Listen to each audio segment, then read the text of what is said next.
اعوذ باللہ من الشیطان الرجیم، بسم اللہ الرحمن الرحیم۔ تیری کریمی کے آسرے پر تیرے غلاموں کی زندگی ہے، جنہیں ہو بخشا عروج تو نے، انہیں خیال زوال کیسا۔ میری طرف سے سب رنگ پاکستان یوٹیوب چینل دیکھنے والوں کو السلام علیکم ورحمۃ اللہ وبرکاتہ۔ ڈھونڈو گے اگر ملکوں ملنے کے نہیں نایاب ہیں ہم۔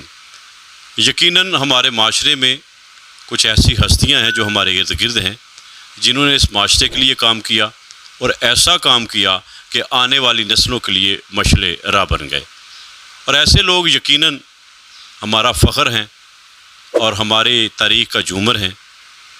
آج ایسی ایک شخصیت سے میں آپ کی ملاقات کروانے جا رہا ہوں، تحصیل ڈسکہ کی پہلی وہ خاتون جس نے خواتین کے حقوق کے لیے ڈسکہ کی سب سے پہلی تنظیم لیڈیز ویلفیئر کا قیام جو ہے وہ عمل میں لے کے آئیں، اور پھر ایسا کام کیا کہ پورے پاکستان میں ان کو پذیرائی ملی۔ خود وہ گورنمنٹ ڈگری کالج ڈسکہ میں ایز اے پرنسپل ریٹائرڈ ہوئیں، ایک استاد بھی بہترین۔ آج ان کی جو شاگردیں ہیں وہ الحمدللہ بڑے عہدوں پہ اچھے عہدوں پہ کام کر رہی ہیں۔ دوسرا، ایک سانجی ماں سینٹر کے نام سے انہوں نے ایک پناہ گاہ بنائی ہے، چونکہ ان عورتوں کے لیے ہے، ان خواتین کے لیے ہے جن کو گھر سے نکال دیا جاتا ہے یا ان کو رہنے کے لیے ٹھکانہ نہیں ہے۔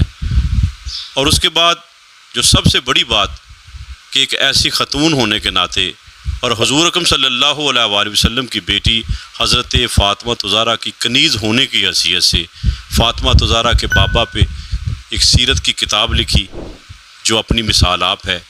اس کے بعد مختلف کتابیں جو ہیں وہ انہوں نے تحریر کی، جو پاکستان لیول کے تمام لائبریریوں میں اس وقت پڑھی ہیں، اور لوگ جو ہے ان کا مطالعہ کر رہے ہیں۔ اگر سیاست کی طرف آئیں تو سیاست میں بھی وہ کام کیا کہ سب لوگ آج بھی ان کو یاد کرتے ہیں، اور میری یہ خوش قسمتی کہ ہماری وہ ماں جی بھی ہیں، اور ہم وقتاً فوقتاً ان سے دعائیں لینے کے لیے بھی یہاں پہ آتے ہیں۔ میری مراد پروفیسر مسز ممتاز چٹھا صاحبہ سے ہے۔ آج میں ان کے گھر میں موجود ہوں، تو آئیے آپ کی ان سے ملاقات کرواتے ہیں۔ وعلیکم السلام ورحمۃ اللہ وبرکاتہ۔ جی سر، کیا حال ہے؟ ٹھیک ٹھاک ہے ماشاءاللہ؟ اللہ کا کرم بیٹا، آپ سناؤ؟ الحمدللہ آپ کی دعائیں ہیں، اور ہم جو چل پھر رہے ہیں یا آپ ماؤں کی دعائیں سے چل رہے ہیں۔ سب سے پہلے یہ بتائیں کہ آج سے اتنے سال پہلے، جب کہ خواتین کو تعلیم کے حوالے سے بھی والدین گھر سے نکلنے دیتے، اتنی آزادی نہیں تھی، میڈیا نہیں تھا، اس وقت آپ نے ایک ایسا کام کیا کہ جو یقیناً ہمارے لیے مشعل راہ ہے، کہ جب آپ نے ایز اے سوشل ورکر اس گاؤں میں ایک ادارے کی بنیاد رکھی، تو اس وقت کیا صورتحال تھی اور کیا جذبہ تھا آپ کا؟ سب سے پہلی بات تو مجھے اپنے والد صاحب کی وصیت کو پورا کرنا تھا۔ انہوں نے فرمایا تھا کہ ممتاز، میں نے ایک چراغ جلایا ہے، کوشش کرو 1000 چراغ جلیں، 1000 نہیں جلا سے تو کم از کم 100 تو جلیں۔ تو اسی ایک نقطہ نظر کے تحت سب سے پہلے ہمارا پرائمری اسکول تھا، جہاں پہ کوئی چار دیواری نہیں تھی، کوئی گیٹ نہیں تھا، لوگ سروں پہ چارہ لے کے کلاسز میں سے گزرتے تھے، یہ شعور تھا۔ تو ہم نے چار دیواری کروائی، مانگ تانگ کے گیٹ لگوایا، ہینڈ پمپ لگوا کے دیا، ان کے لیے واش رومز بنوائے، اور اس کے بعد پہلا جو مرحلہ ہم نے طے کرنا تھا وہ یہ تھا کہ ہمیں ہائی اسکول کے لیے جگہ درکار تھی۔ کوئی جگہ ہمیں نہیں ملی تو ہم عیسائیوں کے پاس جا پہنچے، ان کا قبرستان تھا، انہیں جگہ دی اپنی زمینوں میں سے۔ ڈاکٹر ذاکر صاحب اس گاؤں کے جو کرتا دھرتا تھے، ڈاکٹر برکت صاحب، اس کے علاوہ میجر افتخار احمد، اپنا تحصیلدار اصغر علی صاحب، مختار سعید صاحب، یہ وہ لوگ ہیں جو مردوں میں سے ہمارے ساتھ چلے، اور انہوں نے ہر وہ رکاوٹ جو ہمارے راستے میں حائل ہوتی تھی اس کو وہ دور کرنے میں ہمارے لیے مددگار ثابت ہوتے تھے۔ مثلا زمین کا انتقال کروانا تو ان سب ساتھیوں نے جا کے میرے ساتھ کروایا، اے سی صاحب کے آفس میں بیٹھ کے کہ جی ہم یہ جگہ انہیں شاملات دے کی ہے، ہم انہیں کروا رہے ہیں ان کے نام۔ اس کے بعد پرائمری اسکول تو بن گیا، وہ پرانی عمارت تھی، اب نئی ہائی اسکول کے حصول کے لیے ہمیں جگہ چاہیے تھی۔ کہیں پہ جگہ نہیں ملی تو عیسائیوں کے قبرستان کے ساتھ ہم نے معاہدہ کیا، مسلمانوں کے قبرستانوں کے ساتھ انہیں جگہ دے دی گئی ان مردوں کے حوالے سے۔ تو ہم نے یہاں پہ قبریں توڑیں مزدوروں سے. اور جس طرح کے پھر یہ سلسلہ آپ نے ابھی جو ہائی اسکول جہاں پہ ہے اور یہاں پہ جتنی بھی بیٹیاں پڑھ رہی ہیں یہ پڑھتی رہیں گی انشاءاللہ تعالیٰ، اس کا اجر آپ کو تو ملے گا لیکن آپ کے والدین کو بھی انشاءاللہ ملے گا اور اللہ تعالیٰ ان کے درجات بھی بلند کرے گا. اور میں اس پروگرام کی وساطت سے اپنی تمام خواتین کو بتانا یہ چاہتا ہوں کہ اگر وہ کچھ کرنے کا ٹھان لیں تو پھر بڑا کچھ کر سکتے ہیں.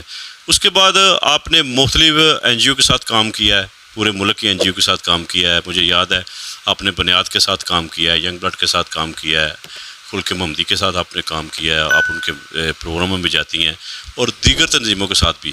آپ نے جو ایک سانجی ماں سینٹر کے نام سے جو ادارہ بنایا، اس کے حوالے سے آپ ہم مختصر میں بتا دیں. میں جب کالج جایا کرتی تھی، ڈسکا کالج میں ٹرانسفر ہو کے آئی ہوں، تو ایک آدھ ایسی خاتون تھی جو سارا دن پھرتی رہتی، لمبا سا اس نے کرتا پہنا ہوتا تھا. ٹھیک ہے وہ گھر والوں کے لیے مطلب درد سر تھی، گھر والوں نے نکال دیا، لیکن اس کے پاس کوئی ایسی جگہ نہیں تھی جہاں رات کو وہ اپنی محفوظ عزت کے ساتھ اپنی رات بسر کر سکے. تو یہ چیز میرے ذہن میں آئی کہ کیوں نہ ایسی خواتین جن کو مطلب گھر والے نہیں رکھتے یا کسی وجہ سے وہ نہیں وہاں پہ رہ سکتی، تو ان کے لیے رات گزارنے کے لیے تو کم از کم کوئی ایسی جگہ ہو. سو یہ جگہ شاملات دے تھی. تو شبیر چیئرمین نے ہمارے نام یہ سوسائٹی کے نام کروا دی، محکمے کے نام بھی کروا دی. اور پھر ہم نے سارے کالج کے سٹاف سے جب پے انہیں ملتی تھی تو میں کہتی تھی کلرک سے کہ آپ یوں کریں شمشاد صاحب کتنے پیسے اس میں سے کاٹ لیں، اتنے اس میں سے کاٹ لیں. میں کیا کروں، میری وہ 4 دیواری بننے والی ہے، میرے وہ کمرے شروع ہوئے ہیں. میں کیا اس میں سے مین جو کردار ہے وہ ڈسکا کی ایک مخیر خاتون، ان کو میں کبھی بھی نہیں بھلا سکتی ہوں، میری ماں ہیں، اس دنیا سے رخصت ہو چکی ہیں، بیگم چودھری یامین صاحبہ، کرامت یامین. تو انہوں نے سب سے پہلے ہمیں اپنے پلے سے 24x40 کا ہال بنوا کے دیا. اس کے بعد پھر ہم مانگ تانگ کے آفس بنایا، ڈسپینسری کے لیے کمرے بنے اور سلائی سینٹر کے لیے ہم نے کمرے بنوائے. اور الحمدللہ آج ہم فل فلیجڈ ہیں عمارت کے حوالے سے. دوسری جو سٹوری ہے اپنا عمارت کی، وہ میرے بہنوئی نے اور میری چھوٹی بہن نے اپنے والدین کے نام پہ ہمیں بنوا دی. اور میں سمجھتی ہوں کہ جب انسان چلتا ہے تو اللہ تعالیٰ کوئی نہ کوئی وسیلہ اس کے لیے پیدا کر دیتا ہے. اور آج ہم فل فلیجڈ ایک ایسی عمارت کے مالک ہیں کہ جہاں پہ ہمارے تمام جو ادارے ہیں وہ کام کر رہے ہیں. نہیں تو شروع میں یہ تھا سلائی اسکول کھولا، کبھی وہ میرے گھر کی بیٹھک میں چلتی تھی، کبھی وہ کہیں نہ کہیں ہم مانگ تانگ کے بیٹھتے تو لوگ ہماری مشینیں باہر پھینک دیتے، کس نے کیا تماشا لگایا ہوا ہے. تو یہ جو تماشے ہیں یہ چلتے رہے. یہ بتائیں کہ ابھی وہاں پہ وقتاً فوقتاً وہاں پہ لاوارث خواتین آتی رہتی ہیں، ان کو رہائش ملتی ہے، کیا کیا سہولتیں ہیں ان کے لیے؟ ان کے لیے جی ساری سہولتیں موجود ہیں. ان کے لیے 24x40 کا جو ہال ہے ان کے لیے ہم نے مختص کر دیا ہوا ہے. ہم نے اپنے گھروں سے بستر نکالے ہیں، پیٹیاں نکالی ہیں، ہم نے اپنے گھروں سے چارپائیاں بھیجی ہیں سب ساتھیوں نے. اور ہمارے پاس بھی یک وقت 20 خواتین کا بندوبست موجود ہے اگر وہ آ جائیں تو. اب تک جب سے مطلب آج سے 10 سال پہلے ہم نے یہ کام شروع کیا خواتین کو رکھنے کا، تو اب تک 135 خواتین آئی ہیں اور کچھ 6 مہینے رہی، کچھ سال رہی. الحمدللہ ہم اس معاملے میں خوش نصیب ہیں کہ ہم ایسی خواتین کی خدمت کرتی ہیں جن کو معاشرہ دتکار دیتا ہے. اچھا، بہت شکریہ. آپ کی اس شخصیت کی طرف آتا ہوں جو الفاظ کا لکھنا، الفاظ کا ترتیب دینا اور خصوصی طور پہ کائنات کے اس محبوب پہ کتاب لکھنا، سیرت پہ کتاب لکھنا، اور اس کے بعد پھر کتابوں کا ایک ایسا سلسلہ جو رکا نہیں ہے. تو سب سے پہلے یہ بتائیں کہ یہ جو سیرت النبی صلی اللہ علیہ وآلہ وسلم پہ آپ نے کتاب لکھی ہے، الحمدللہ یہ آپ کو اعزاز حاصل ہے، یہ کب آپ نے یہ سلسلہ شروع کیا تھا؟ ویسے تو یہ سلسلہ میری والدہ کے حوصلے کی مرہون ملت ہے. جب میں رات کو بیٹھ کے اپنا لیکچر تیار کرے تو کہتی کچھ لکھو بھی، بس جا کے سنا دو گی یہ کافی نہیں ہے، قلم کو حرکت دو، میں نے تمہیں اس لیے نہیں پڑھایا تھا، کچھ لکھو. تو میں جب پہلی دفعہ گئی ہوں اپنا حج کرنے تو واپسی پہ ان کے بہت پرزور اصرار پہ میں نے جلال و جمال لکھی. تو جب میں نے لا کے ان کے ہاتھ میں تھمائی تو انہوں نے سر ورق پہ بیت اللہ شریف کی تصویر تھی، اس کو چوما تو انہوں نے پہلا جملہ کہا آپ نے مجھے سرخرو کر دیا. جب میں نے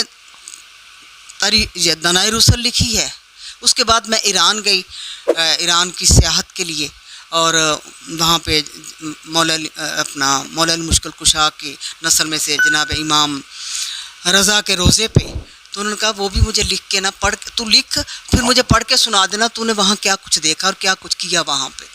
وہ بھی ان کی مرہون منت تھی لیکن وہ کبھی کبھار ایک بات ضرور کہتی کہ کچھ تو لکھو میرے نبی کے لیے. ٹھیک ہے جی. لیکن جب میں نے دانائے رسل لکھی تو میری والدہ حیات نہیں تھی تو پھر میں وہ کتاب لے کے مرکز اقدس پہ گئی اور میں نے انہیں کہا ماں جی آج میں سرخرو ہوئی جو کچھ آپ مجھ سے چاہ رہی تھی اور اس حوالے سے میں خوش نصیب ہوں کہ اس میں محمد کو میں نے بار بار لکھا بار بار چوما. میرے قلم کی وساطت سے وہ صفحہ کرداس پہ لفظ محمد آیا تو میں بہت خوش نصیب ہوں اور میں ان خوش نصیب لوگوں میں شامل ہوں جو بار بار اس میں محمد کو لکھتے ہیں اس کو اپنے سینے میں اتارتے ہیں. دماغ میں وہ موجزن ہوتا ہے وہ اس میں محمد. تو میں اس حوالے سے بہت خوش نصیب ہوں کہ سیرت کی اتنی بڑی کتاب ایم اے کی کلاسز میں اب میری یہ کتاب پڑھائی جا رہی ہے اور میں سمجھتی ہوں کہ جتنی دیر تک یہ کتاب لوگوں کے ہاتھوں میں رہے گی رب ذوالجلال مجھ پہ اپنی رحمتیں نچھاور کرتا رہے گا کہ رب ذوالجلال کو اپنے محبوب حضرت محمد مصطفیٰ صلی اللہ علیہ وآلہ وسلم سے جتنا پیار ہے آپ سب ساتھی جانتے ہیں. تو اسی حوالے سے اس پیار کا کچھ نہ کچھ حصہ تو مجھے مل ہی جائے گا. ماشاءاللہ. ابھی آپ نے یہ گفتگو سنی اور باجی کی آنکھوں میں آنے والے آنسو یہ حضور اکرم صلی اللہ علیہ وآلہ وسلم کی محبت کے آنسو بھی ہیں اور اس ماں کے لیے بھی ہیں جس نے اس ڈگر پہ ان کو چلایا اور یقیناً یہ آنسو ان کے لیے قبر میں درجات کی بلندی کا سبب بنیں گے. بھائی یہ بتائیں کہ کتنی کتابیں آ چکی ہیں آپ کی اور کون کون سی ہیں؟ سب سے پہلے جلال و جمال لکھی جی میں نے جو حج کا سفر تھا میرا. پھر پاتراب لکھی جو زیارات ایران پہ تھی. اس کے بعد دنائے رسل آئی ہے. دنائے رسل کے بعد 3 کتابیں اور آئی ہیں. ایک کتاب میں نے والدین کے نام بھی لکھی. سجدہ ایک حرف دعا کے نام سے میں نے چاہا کہ میں اپنے والدین کے کردار کو بھی اجاگر کروں وہ لکھی. پھر سجدہ شبیری لکھی گئی. آج کل زیر طباعت جو ہیں وہ ان میں جناب زینب سلام اللہ علیہا کے بارے میں جو ان کی قید و بند کی مشقتیں ہیں اور جو میں سمجھتی ہوں کربلا کا واقعہ کبھی بھی اجاگر نہ ہوتا اگر جناب سیدہ کو قید و بند کی صعوبتیں برداشت نہ کرنا پڑتی کیونکہ وہ تو چشمدید گواہ تھیں اور اس سے پہلے باقی سب لوگ تو ان کے جو تھے خاندان نبوت کے وہ شہید ہو چکے تھے. تو صرف ان کی وساطت کی وجہ سے یہ آج بھی ہم کربلا کو یاد کرتے ہیں اور کربلا کا دن بھی مناتے ہیں. تو اگلی جو کتاب ہے وہ جناب سیدہ زینب سلام اللہ علیہ پہ ہے اور میں نے بیعت کی جناب علاء الدین صدیقی صاحب سے نیریاں شریف والے. تو میں نے ان پہ بھی لکھی ہے. ان کی میں نے اپنا سفر لکھا کہ میرا یہ عقیدت کا جو سفر تھا میں کہاں کہاں سے ہوتی ہوئی پھر کہاں آزاد کشمیر پہنچی اور وہاں جا کے میں نے بیعت کی. یہ میرا روحانی سفر کا ارتقا تھا. تو اس کے بعد میں نے جو اقوال زرعی ہیں ہمارے اپنا پیر و مرشد کے میرے پیر و مرشد کے وہ میں نے مرتب کیے ہیں. انشاءاللہ وہ بھی زیر طباعت آئیں گے. جی بہت شکریہ جی. یوں تو باجی کا جو ہماری ماں جی کی جو شخصیت کے پہلو ہیں بہت سارے ہیں اور ان پہ شاید ایک پروگرام میں بات کرنا ممکن نہیں ہے لیکن میں یہ کوشش کروں گا کہ ایک پروگرام اور ان کے ساتھ کروں گا اور میری آنے والی جو نسلیں ہیں جو ہماری بیٹیاں ہیں جو ہماری بہنیں ہیں وہ اس پروگرام کو دیکھیں گی اور اپنے والدین کو بھی دکھائیے گا اور انہیں بتائیے گا کہ ایک خاتون جو ہے وہ کس طرح اس معاشرے میں اس نے ایک جدوجہد کی انسانیت کی فلاح کے لیے مصنفہ کی حیثیت سے دیکھا جائے سوشل ورکر کی حیثیت سے دیکھا جائے ایک ٹیچر کی حیثیت سے دیکھا جائے ایک سیاستدان کی حیثیت سے دیکھا جائے. یہ وہ پہلو ہیں لیکن میں یہ سمجھتا ہوں ان کا سب سے بہترین پہلو یہ ہے کہ یہ ایک بہت اچھی بیٹی ہیں کہ جنہوں نے اپنے والدین کی روح کو اصال ثواب کے لیے اپنے تمام فلاحی کام جو ہے ان کے ساتھ منسوب کیے ہیں۔ تو اس کے ساتھ ہی میں آپ سے اجازت چاہوں گا اور یہی کہوں گا ان جیسے لوگوں کے لیے لوگ ڈھونڈیں گے ہمیں اپنی مثالوں کے لیے، لوگ ڈھونڈیں گے ہمیں اپنی مثالوں کے لیے، جیسے بوسیدہ کتابیں ہوں حوالوں کے لیے۔ اللہ تعالیٰ سے دعا ہے اللہ تعالیٰ ان کو صحت تندرستی عطا فرمائے۔ میں آپ سے گزارش کروں گا ہمارا چینل ضرور سبسکرائب کر دیے گا۔ ہم بولے آپ کی زبان، سب رنگ پاکستان، پاکستان زندہ باد۔ بہت شکریہ۔